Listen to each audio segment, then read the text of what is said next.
2 जुलै 2023ला जेव्हा एक फार मोठा अपघात महाराष्ट्राच्या राजकारणामध्ये घडला, कारण मी त्याला एक अपघातच म्हणेन. अचानक राष्ट्रवादी काँग्रेसचा एक गट फुटला आणि शिवसेना भाजप युती ही अत्यंत मजबूत आणि सुस्थिर अशी होती, चांगलं शासन करत होती.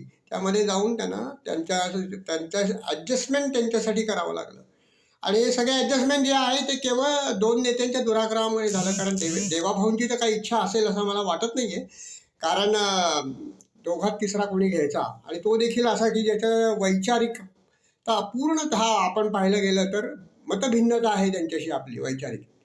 अशा लोकांना आतमध्ये सामावून घेऊन एक ना एक दिवस असंघाशी संघ आणि प्राणाशी गाठ येणारे. त्यावेळेला मी एक व्हिडिओ केलेला होता आणि वारंवार त्याचा अनुभव भारतीय जनता पक्ष आणि शिवसेनेने घेतलेले आहेत.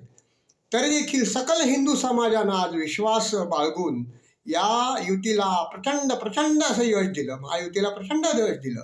ते सकल हिंदू समाजाचा हा विजय आहे, सकल धर्माचार्यांचा विजय आहे, संघशक्तीचा विजय आहे. आणि हिंदू समाजानं जातपात विसरून पूर्णपणे या युतीला विजयी करायचे ह्या भावनेपोटी मतदान केलं. कारण पुढे जे होतं संकट होतं ते इस्लामी जिहादचं महाराष्ट्रामध्ये समोर यायला लागलेलं होतं.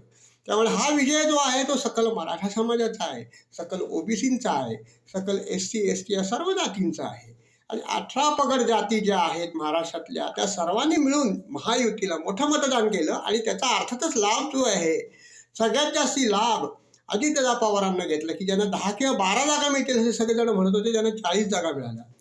परंतु ते निवडून आल्यानंतर त्यांच्यामधले जे काही नेते आहेत, त्यांच्यामधले जे काही विचारधारा आहे, त्यांच्यामध्ये जे काही आहे ते एक ना एक दिवस भारतीय जनता पक्षाला असंघाशी संघ आणि प्राणाशी गाठ अशी परिस्थिती आणणार आहे. याविषयी मला तर काही साशंकता नव्हती. त्यावेळेला काही चॅनलवाल्यांना असं वाटत होतं की सगळं त्यांना पावन करून घेतलं आहे, ते चांगले होतील, भगवे होतील. तर ते होणं शक्य नाही आहे. हे विसरून जावं तुम्ही. एकनाथराव आपले आहेत, शिवसेना आपली हे आहे, ते पूर्णपणे भगवी आहे आणि त्यांच्यासाठी काही त्याग करायची तयारी देखील भारतीय जनता पक्षाने दाखवली. तर काही चुकीचं नाही त्याच्यामध्ये काही. परंतु राष्ट्रवादी काँग्रेस अजित पवारांचा काय, शरदचंद्र पवारांचा काय, तो पूर्णपणे भिन्न आहे.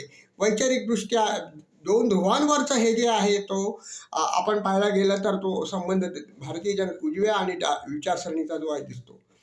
आता एवढं सगळं रामायण सांगायची आवश्यकता अशी पडली. एक भयंकर घटना घडली.